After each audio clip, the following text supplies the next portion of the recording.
Guyyaan har'aa guyyaa gabaa roobii jechuudha. Kanaafuu biloogii guyyaa roobii har'a gabaa deemee maallaqa nagadee galeen isinii qabadheetii dhufee jechuudha. Isin immoo qabamoonni turtii keessanii haga xumura viidiyochaatti waliin godhaati. Waan yaaddan waan argitan koomentii irratti ibsachuu si dandeessu. Wanti kun kichinii keessatti na barbaachise jennaaniin bituu deemee akka carraa ta'e immoo kanatti dhufee kana biteetii galee gatiisaa fi malakka ta'ee sinitti himuu fi aga xumuraatti walumaan tura eessayyuu hin deemina. Annaa bokkaan immoo roobuudhaaf duubarra na ari'aatee jira. Kunoo ganama deemee galee jechuudha. Gabaa deemeetiin dhufee kushiinaa keessatti waan meeqatu nama barbaachisa meeshaan mana keessa hin guutu hin dhumu. Haa ta'u akkam jirtu fayyaa keessanii nuti jirra galee kan waaqa gabaa olii dhufe nagadee daldalee maal jedheetiin dhufe yaa waan shunkurtii waan timaatimii waan qaramnaamni yeroo soogidda bitattanii as baatanii nutti agarsiistu kan jedhu koomentii mana namaa jalatti hin arginu garuu jechuudha. Innaa anillee waan akkasii agarsiisuun natti hin tolu garuu olmaa koo isinitti hima. Olmaa koo isinitti hima maal akkam bitee dhufe? Shee kan argitanii? Shuuqii si waamatte dibuudha. Jidduutti nagaduu deemnee kanaa baaskeetii kanaa kaarsii keessa naqa jedheetiin bitee jechuudha. Garuu kanan barbaade akka kanaatti miti nan dhabe immoo hin jiru. Ka barbaadametti hin argamu nan dhabee kaarsiin tokko as tokko achi akkan tuutaasis kuchi. Kanaaf kaarsii keessa naqa yeroo fi yoo danke immoo diizaayiniin barbaadetti bitaa. Ammaaf garuu shee kanan bite jechuudha. Kaarsii keessa naqa bakka tokkotti. Naa kana bari meeqan bitte jettanii barrii 230. Argitanii shee kana bicha barrii 230. Naa qabadha hojii. Firma ta'aa jedhanii inni kan biraan immoo sim jedhi booda. Inni kan biraan immoo waan ani bitee galee waa'ee guddinatiin dubbatee naa garuu fayyaan jiraannaa naannatti jiraatan hin dhabanii. Kuni madandaraadha. Bokkaan madandaraadha. Kushiinaa keessatti hin barbaade hangatiisaa isinitti himu garuu. Gatii wareerina.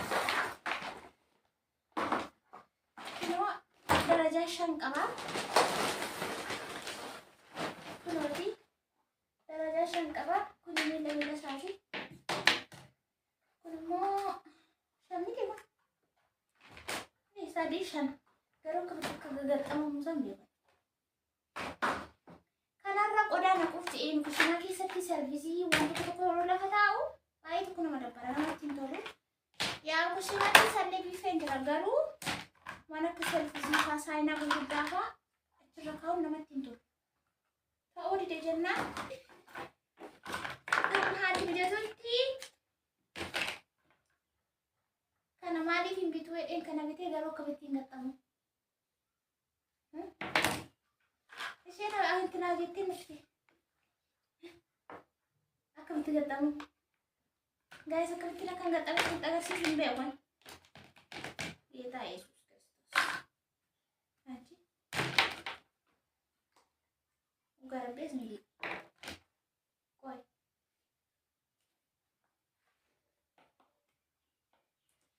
Wayne qoy.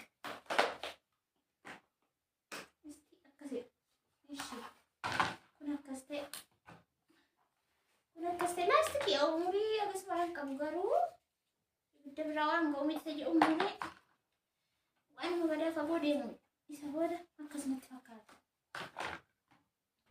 Achi kun immoo akkasiidha.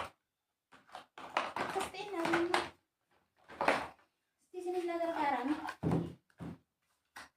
Bifa taargaan mata filate garuu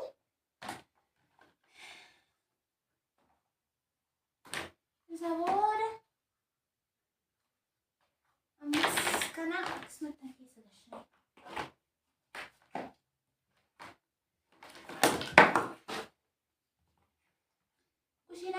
waan meeqa nama barbaachisa. Meeshaan mana keessa gahee baqqaa gaafa jedhamee waan ta'e jalaan ba'a. Kushinaa keessatti qodaa yeroo miicamu wanti biifee keessan gaggallee gurguddaan namatti hin lafa taa'u. Asirra yoo namnabdee malee jecha haayuma bareedina bara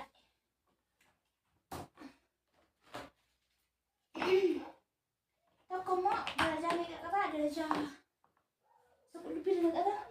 Darajaa meeqa qaba? 4 immoo 900 garuu akka kanas jabaataa miti. Akkuma jabina isaatti immoo garaagarummaa qaba.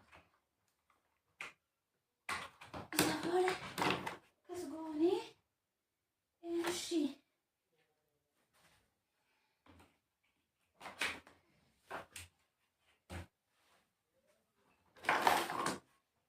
gatiin isaa 2,200 kun jechuudha. 2,200 garbii gatiin isaa fidhati kun umarratti 2,200 nama mukammoo hojjechiisa jedhee inni wantina shammini kun 1 2 3 4 5 ishee garagarashanii yaa eessatti akkan barbaadu viidiyoo biraa isinii hojjedha. Lukichisa kamii kiu jechuun har'a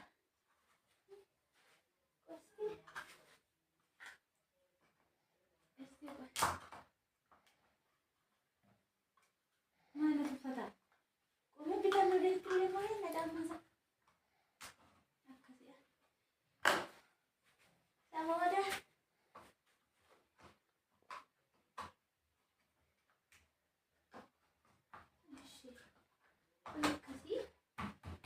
kun akkasii jechuudha. Achi akkasii dhaabna waan akka servisii burcuqqoon miidhamee amma bakkatti deebi'u biifeetti deebi'utti asirra kaa'uuf jee birrii 2,200 hudduu keessa jabaa ta'a garuu kana fakkaataa.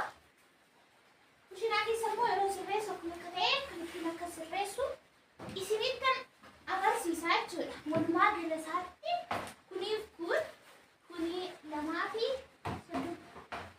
kun 2,30 miti kun immoo 2,200 walitti birrii meeqa? 2,430 jechuudha. Sigalee shampoo 2,430 kan kanarraa gawaan qaaraa dinnicha minaamin isinitti agarsiisa. Bijaaddeenas akkamiin bareeda. Asirra sarvisii saayinaatirii kan biifee keessa hin seene waan akkasii naquun barbaade. Kan shunkurtii garagaruu kushinaa keessa ta'uu deemanis immoo shunkurtii maqabataa xiqqoodhasi bakka kushinaan garaa gidduutti na jedhe yeroon sirreessu immoo yeroon tartiiba naqu isinitti agarsiisa. Yaa guddiisa isinitti meera 2,100 madaan godhamachuudha. Na wanti itti qinnaashiitiin argaa hin jiru sanas ta'uu kana galanni isaa hin badii. Akkamiin bareeda? Hin bareedu? Hin bareedaan. Hin sobii? Dhugaa. Innaa kana fakkaataa naganni keenya guyyaa har'aa. Video keenya please like share godhaa. Asxaabas taayita keessan yaada keessanii akkasuma meeshaa ta'een immoo isin fayyada. Waan ta'eefis hin jedhanii otoo hin taane waan qabatamaa akkasii harkarraa qaban warri barbaadu hojii kana barbaadan jiraachuu dandeessu. Kuni maanyataa keessattis kan fayyadamaa jiru. Akkuma fedhii abbaati. Kushinaa keessallee jira saalonii tokko immoo kana maal gootaa kushinaa keessatti kuni saalonii keessa taa'eetu macaafa minaamin irra namaa jedhe. Sallee asisin taa'een kan immoo innaa namni akkuma fedhii isaatii waan ta'eef bakka barbaadanitti akka kanaa caammallee irra kaawwachuu dandeessu.